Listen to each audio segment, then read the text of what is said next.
Assalamualaikum warahmatullahi wabarakatuh. Waalaikumsalam Waalaikumsalam warahmatullahi warahmatullahi wabarakatuh. wabarakatuh. Iwami. Jihad yuk, Dengan berkarya maju terus bertandu demi perjuangan Allah. A'udzu billahi minasyaitonir rajim. Bismillahirrahmanirrahim. Alhamdulillahi rabbil alamin. Wassalatu wassalamu ala asyrafil anbiya wal mursalin. Sayyidina Muhammadin wa ala alihi wa ashabihi ajma'in. Amma ba'd. Saudara-saudariku tercinta, jamaah Ibamit on Air dimanapun Anda berada, rahimakumullah. Bersyukur kita kepada Allah hari ini 1 Ramadan 1446 Hijriah. Kita semuanya bisa hadir dalam kajian kitab Al-Arba'in An-Nawawiyah, dan pastinya kita berada di bulan yang banyak berkah, bulan yang banyak pahala-pahala, bulan yang ketika siapapun melakukan kebaikan akan diberikan ribuan kelipatan pahala dari kebaikan itu. Maka dari itu, mari semuanya untuk menata hati, untuk menata niat, agar pahala-pahala di bulan Ramadan kita tidak sia-sia begitu saja.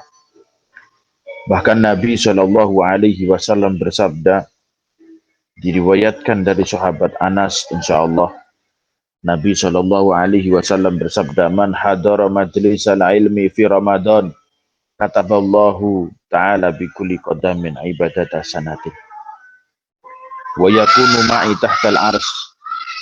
Barang siapa hadir di majelis ilmu di bulan Ramadan, Allah akan mencatat setiap satu langkahnya,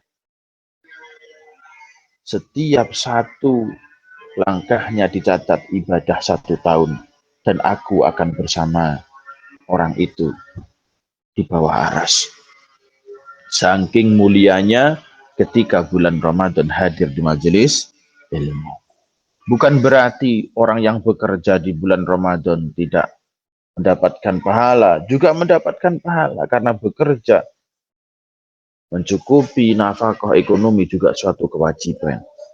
Tapi maksud dari Rasulullah, bulan Ramadan jangan hanya digunakan untuk sesuatu yang hura-hura, sesuatu yang tidak ada manfaatnya, itu maksudnya. Jangan seperti bulan Ramadannya anak-anak yang diisi dengan main-main, yang diisi dengan jalan-jalan, yang diisi dengan main layangan, mancing dan sebagainya.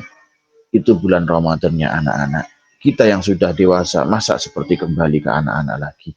Kan ya malu-maluin.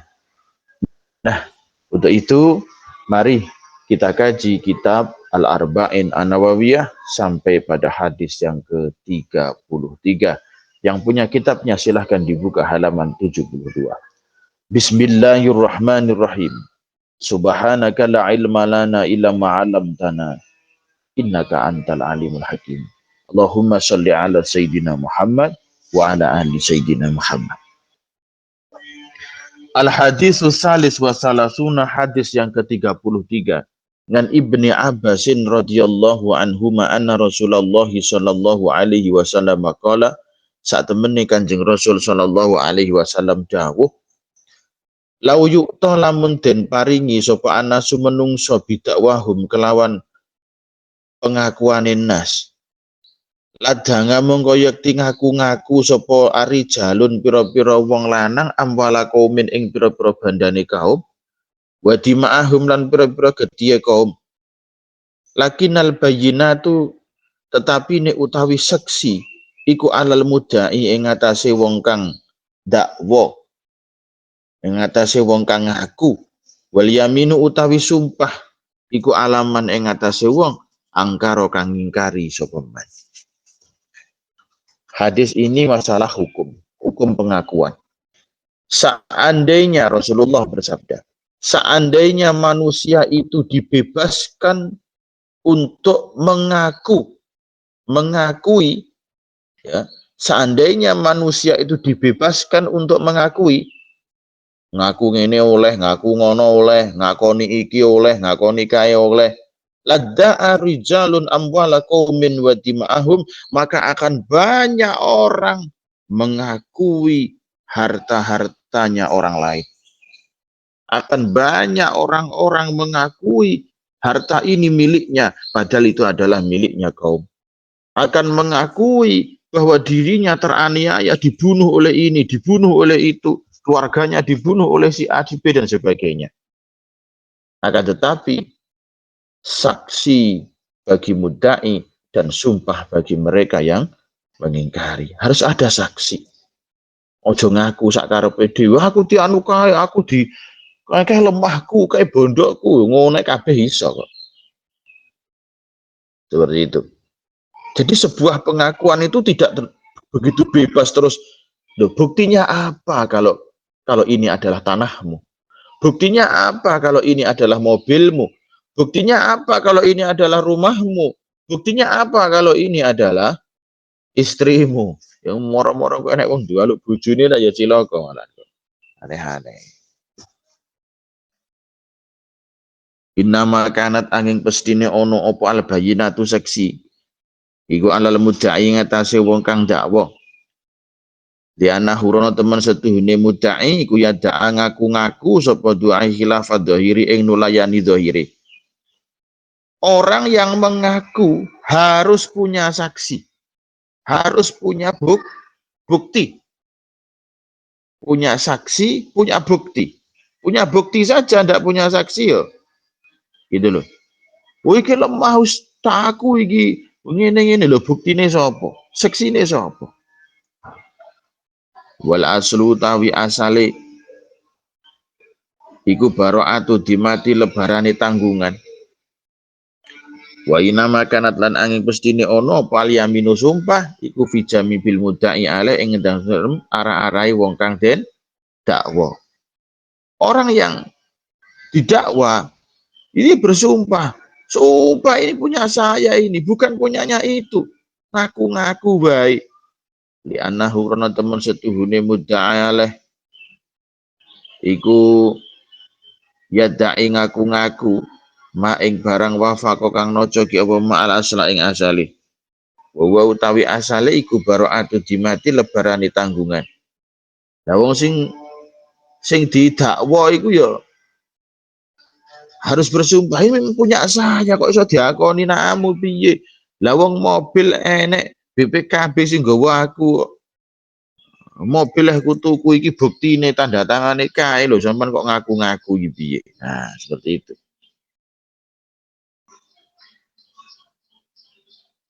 Jadi sebuah pengakuan itu tidak kok terus dibebaskan begitu saja. Lah kalau sebuah pengakuan itu dibebaskan, wah akhirnya wong ngaku-ngaku. Kae menara Eiffel naik mbahku biyen, naik bapakku iku. Moro-moro ngono piye jajal aku. Nah, iki mobil sak kandang iku sak dealer iku asline aku kae. Ngono lho ya.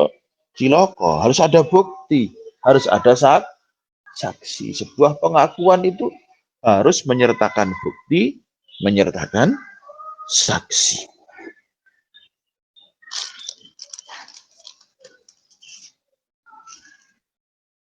Kita lanjutkan.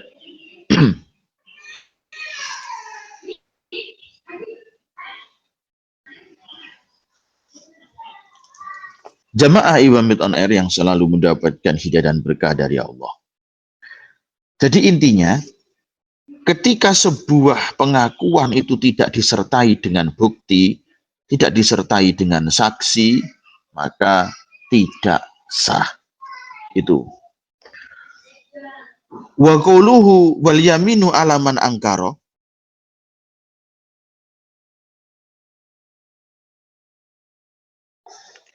Wahadihil yamin, wahadihi utawi iki sumpah, wahadihil yamin utawi iki sumpah iku tusama den arani apa sumpah yamina sabar ing aran sumpah sabar. Wa tusama lan den arani apa yamin yaminal ghamusi ing aran yaminal ghamus, sumpah ghamus. Wa sumiyat yamina sabar li annaha takhusu, li annaha tahbasu itu ngeker apa yamin sahibal haqi ing wong kang duweni hak kan hakihi saking hae sahib. Jadi ketika seseorang moro-moro didakwa, oh kamu mencuri mobil saya umpamanya, kamu mencuri mobil saya, padahal mobil itu benar-benar mobilnya dia. Ada orang ngaku-ngaku, ya berani bersumpah, sumpah ini mobil saya, kok ada yang ngaku-ngaku, saya membeli di dealer tanggal sekian, ini notanya, loh ini BPKB saya bawa, kok tiba-tiba ada orang ngaku-ngaku, aneh-aneh. Jadi harus seperti itu. Kalau ngendika sapa Kanjeng Nabi alaihi salatu wasalam, man halafa ala yamini sabar yaktati ubihi malu amrin muslimin. Man utawi sapane wong iku halafa sumpah sapa man ala yaminin ing atase yamini sabar, sumpah sabar yaktati khalih ngalap sapa man bi kelawan yamin mala ambil amriin ing bandane wong suci muslimin kang muslim wa halih utawi man fiha ing dalem yamin iku fajirun lacut, iku fajirun lacut. Laki yang mongko tetemu sapa man Allah ing Allah wa utawi Allah alaihi ing atase man iku ghadbanun kang bendu. Barang siapa bersumpah untuk merebut harta milik saudara muslimnya, barang siapa bersumpah dengan sumpah sabar untuk merebut harta orang lain, padahal dia itu fajir. Fajir itu betul-betul jahat yaitu. Maka nanti dia akan bertemu dengan Allah. Allah dalam keadaan ghadban, murka kepadanya. Loh, sekarang kan banyak tuh Bu, masalah-masalah seperti ini. Banyak sekarang. Surat tanah sudah dipegang, diakui PT ini. Diakui PT itu, disidang, kalah yang punya tanah. Kan seperti itu sekarang. Banyak sekarang kasus-kasus seperti ini di Indonesia. Orang sudah punya hak milik ini, katanya tidak sah. Wah, membayarlah kepada oknum-oknum itu. Akhirnya kalah, yang menang PT ini, yang menang PT itu, padahal PT datangnya belakangan. Saya juga heran kenapa di Indonesia itu kayak gitu. Indonesia ini hancur sudah negara. Belum habis kasus 170 triliun. Datang lagi kasus 9.000 triliun. Kasus masalah Pertalite dan Pertamax. Selama 5 tahun, 9.000 triliun. La ilaha illallah Muhammadur Rasulullah. Indonesia. Ya Allah, ini belum lagi ada kasus lebih besar lagi ini nanti. Ya. Jadi seseorang yang bersumpah untuk merebut harta milik orang lain, maka nanti dia akan bertemu dengan Allah dan Allah dalam keadaan murka. Allah tidak akan pernah suka dengan orang-orang yang mengakui milik orang lain. Jangan merebut milik orang lain. Kenapa kamu jadi orang serakah merebut milik orang lain? Wahdzihil yamin la takunu ila alal madi wa waqa'at fil kunanil azim fi mawadi'an katsirah. Sumpah yang seperti ini termasuk perkara-perkara yang dulu-dulu sudah terjadi dan sudah dijelaskan di dalam Al-Quran. Ayatnya ada firman Allah, yakhlifuna billahi ma qalu. Mereka bersumpah dengan nama Allah. Para munafik itu bersumpah dengan nama Allah. Ma qalu ma ing barang qalu kang ngucapake sapa munafik ing ma. Orang-orang munafik itu sejak dulu sudah ada, sudah diceritakan dalam Al-Quran. Ngaku-ngaku sing duduk nee. Ngaku-ngaku sing duduk duwe. Wah iki lemah ku iki. Wah iki lemah ngene wah. Orang-orang munafik itu. Gawe PT, gawe ngono, mengakui haknya tanah ini, padahal iki tanah si A, tanah si B. Wa minha qauluhu ta'ala, ada juga dalam Al-Quran, ikhbaron nganil kafara, memberikan kabar dari orang-orang yang kafir. Summa lam takun fitnatuhum illa in qalu wallahi rabbuna ma kunna musyrikin. Mereka juga bersumpah, wah, Allah itu Tuhan kita, kita bukan orang musyrik. Padahal ya wong kafir. Banyak orang-orang yang mengaku-ngaku seperti itu, banyak. Wa minha qauluhu ta'ala innal ladzina yastaruna bi ahdillahi wa imanihim samanan qalila. Orang-orang yang membeli janji-janjinya Allah wa imanihim, dan imannya dengan harga yang sedikit. Mereka bersumpah atas nama Allah ki wenteng wae lah. Demi Allah ini mobil saya, ini mobil saya, padahal orang duwe. Ini tanah saya demi Allah. Oh, dasar lambe-lambe munafik ini. Sekarang banyak seperti itu terjadi. Atas nama PT, atas nama PT. Merebut hak rakyat. Merebut hak-hak orang-orang miskin. Sudah gimana Indonesia ini ya, semoga pemerintahan Bapak Presiden yang baru ini, orang-orang jahat di Indonesia segera diringkus semuanya dan diadili. Wa yustahabu lan den sunahake lil hakim mari hakim apa ayakro ayan to maca sapa hakim badil ayah inda takhlifi yang nyumpai hakim lil khosmi maring musuh liang zajiro supaya dadi kacegah sapa khosim. Jadi ketika hakim, tapi hakim ning Indonesia ya padha wae. Bagaimana mau menghukumi hakim ya padha wae. Jadi intinya pelajaran pagi hari ini di hadis yang ke-33, seseorang tidak begitu saja leluasa mengakui harta-harta milik orang lain. Kalau dibebaskan, maka pasti banyak orang yang mengakui harta-harta milik orang lain. Mengakui ini, ngaku ngene, ngaku ngono, ngaku oleh, tapi ya kudu duwe bukti, kudu duwe saksi. Umpamane, wah iki bojoku iki diakoni. Bojone sapa sing krabi aku bojomu. Lha ndi buktine surat nikahe? Copo saksine lah. Moro-moro nek wong ngaku jaluk bojone terus piye? Nah gitu loh. Makanya kenapa dalam syariat itu harus ada saksi, harus ada bukti, itu seperti itu. Karena kalau seseorang ini dibiarkan begitu saja mengakui hak milik orang lain, maka pasti setiap hari akan ada orang-orang yang rakus mengakui hak milik orang lain tanpa adanya bukti, tanpa adanya saksi. Jamaah Ibamit on Air, saudara-saudariku tercinta dimanapun Anda berada. Wal hadisur rabi' wa salasuna, hadis yang ke-34.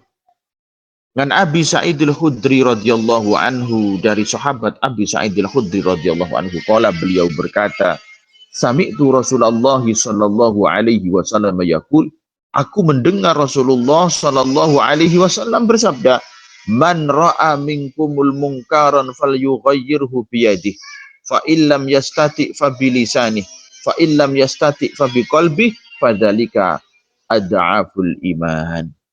Man utawi sapane wong iku ro'a ningali sapa man weruh sapa man mingkum saking sira kabeh mungkaron ing penggawe mungkar, fal yughayyirhu mongko becik ngwahono sapa man ing mungkar biyadi kelawan tangane man, fa illam yastati mongko lamun ora kuwasa sapa man fa bilisanihi mongko kelawan lisane man, fa illam yastati mongko lamun ora kuwasa sapa man fa biqalbi mongko kelawan atine man, fadzalika mongko utai mengkono-mengkono fabi qalbi iku ad'aful imani, luweh apes-apese iman. Hadis riwayat Muslim. Rasul sallallahu alaihi wasallam bersabda, barang siapa melihat kemungkaran maka cegahlah dengan tangannya. Apabila tidak mampu maka dengan lisannya. Dan apabila tidak mampu dengan lisan, maka dengan ingkar dalam hatinya. Dan ingkar dalam hati itu termasuk paling lemahnya iman. Laisa al-murad innal ajiz idza ankara biqalbih yakunu imanuhu ad'afu min imani ghairi. Yang dimaksud bukan berarti orang yang tidak mampu ketika mengingkari dalam hatinya terus imannya di situ lemah dibanding dengan orang lain. Oh, bukan seperti itu. Bukan berarti ketika ingkar dalam hati terus imannya lemah, bukan seperti itu. Wa innamal muradu inna dzalika adnal iman. Yang dimaksud ad'aful iman adalah iman yang paling rendah. Wa dzalika innal amala samratul iman. Karena perbuatan itu termasuk buah dari keimanan. Wa a'la samratul iman fi babin nahyi 'anil munkar, dan paling luhurnya buahnya iman di dalam bab nahi mungkar ayyan hiya biyadih, jika seseorang bisa mencegah dengan tangannya. Fa in qutila kana syahidan, apabila orang itu dibunuh maka dia menjadi mati syahid. Mencegah kemungkaran kok sampai dibunuh, dia mati syahid. Qala Allah Ta'ala hakian 'anil Luqman, Allah berfirman dalam mengisahkan tentang Luqman Hakim, ya bunayya aqimis salata wa'mur bil amr bil ma'ruf wa'mur bil ma'ruf wanha 'anil munkar wasbir 'ala ma asabak. Ya bunayya, he anak cilik ingsun, gerle dole aqimis shalah, dirikanlah salat. Wa'mur bil ma'ruf, dan perintahkanlah dengan perkara yang baik. Wanha 'anil munkar, dan cegahlah perbuatan mungkar. Wasbir 'ala ma asabak, dan sabarlah atas apa yang menimpamu. Wa yajibu an-nahyu 'alal qadir bil lisan. Wajib kalau tidak mampu dengan perbuatan, umpamanya kita melihat ada kemungkaran di depan kita, ada kemungkaran orang yang merebut hak milik orang lain, kemungkaran hak milik orang lain, kita tidak mampu, ya kalau tidak mampu berbuat dengan tangan, ya berbuat dengan lisan. Yajibu an-nahyu 'alal qadir bil lisan, wajib bagi orang yang mencegah yang mampu dengan lisannya. Fa illam yusma' minhu kama idza ulima annahu idza salima lam yurad alaihi salam fa innahu yaslim. Jadi ketika seseorang tidak mampu dengan perbuatan tapi mampu dengan lisannya, ya wajib dengan lisannya. Minimal kita teriak-teriak, tolong, tolong, jangan seperti itu, kok begini-gini, umpamanya seperti itu dengan lisan, atau dengan pitutur, dengan mau'idah, seperti itu. Tapi kalau memang sudah tidak mampu, wah ini bahaya ini. Nanti kalau saya mendekat, saya nanti dibacok. Kalau saya teriak, nanti malah mengenai saya. Bagaimana ini? Harus ingkar. Ya minimal kita harus berbuat. Bagaimana, cari orang lah atau gimana lah. Dan sebagainya, dan sebagainya. Jadi jangan hanya diam. Jadi muslim itu kalau melihat kemungkaran jangan hanya diam. Kalau mampu dengan lisan, ya kabarkan dengan lisan. Oh ini tidak benar, ini kurang benar, ini salah, ini mungkar. Kabarkan. Ojo meneng wae. Apa meneh dadi kiai, dadi ustad meneng wae, genah salah barang megah meneng wae. Kabarkan dakwahmu dengan lisan. Dikatakan di dalam kitab Mau'izatul Mukminin, dalam kitab Mau'izatul Mukminin, berjuang dengan perbuatan itu adalah haknya umara. Haknya umara. Umara itu para pejabat pemerintah, para polisi, para aparat, itu berjuang kemungkaran dengan perbuatan. Nah, sedangkan lisan itu perbuatan ulama, perbuatan kita sesama muslim. Saling mengingatkan, jangan seperti itu, jangan seperti itu. Nah, kalau kita nanti langsung berbuat, wah bahaya nanti. Dan orang-orang yang tidak mampu, orang yang mungkin badannya sudah lemah, mungkin di kejauhan, ya harus ingkar dalam hati, jangan cuma diem saja. Lihat kemungkaran kok meneng wae. Muslim apa itu? Lihat kemungkaran kok diam saja. Al-ingkaru bil qalbi laisa fihi taghyirul munkar. Ingkar dalam hati itu tidak bisa merubah kemungkaran. Fama makna qaulihi fa biqalbihi fa jawabuhu annal murada ayungkira dzalika wala yardah. Jadi seseorang itu ingkar dalam hatinya, dia tidak ridho dengan perbuatan itu. Wa yastaghilu bi dzikrillah. Waqad madahallahu ta'ala al-alamina bidzalika faqala wa idza murru bilakumurru ikrama. Jadi kalau kita ingkar dalam hati karena tidak mampu mengingatkan dengan lisan, tidak mampu mengingatkan dengan perbuatan, ya kita harus tidak ridho dengan perbuatan itu. Aja mek meneng wae. Genah pemungkaran mau weneng wae. Wis kono-kono lah. Lah kono-kono piye? Iki podo-podo Islami. Kita harus ingkar seperti itu. Jadi Rasulullah SAW bersabda, barang siapa mengetahui sebuah kemungkaran, maka sebaiknya dia merubahnya dengan tangannya, mencegah dengan tangannya, dan apabila tidak mampu maka dengan lisannya, dan apabila tidak mampu maka dengan hatinya. Walaupun ingkar dalam hati itu adalah ad'aful iman, paling rendahnya derajatnya iman. Jamaah Ibamit on Air, saudara-saudariku tercinta dimanapun Anda berada, itu saja yang bisa saya sampaikan dari kajian kitab Al-Arba'in An-Nawawiyah. Sampai jumpa di kajian berikutnya di hadis yang ke-35, dan selamat menjalankan ibadah puasa. Semoga ibadah-ibadah kita senantiasa mendapatkan ridho dan berkah dari Allah Subhanahu wa taala. Usikum wa nafsi bitaqwallah. Subhanakallahumma bihamdika asyhadu an la ilaha illa anta astaghfiruka wa atubu ilaik. Wassalamualaikum warahmatullahi wabarakatuh. Waalaikumsalam warahmatullahi wabarakatuh. Warahmatullahi wabarakatuh.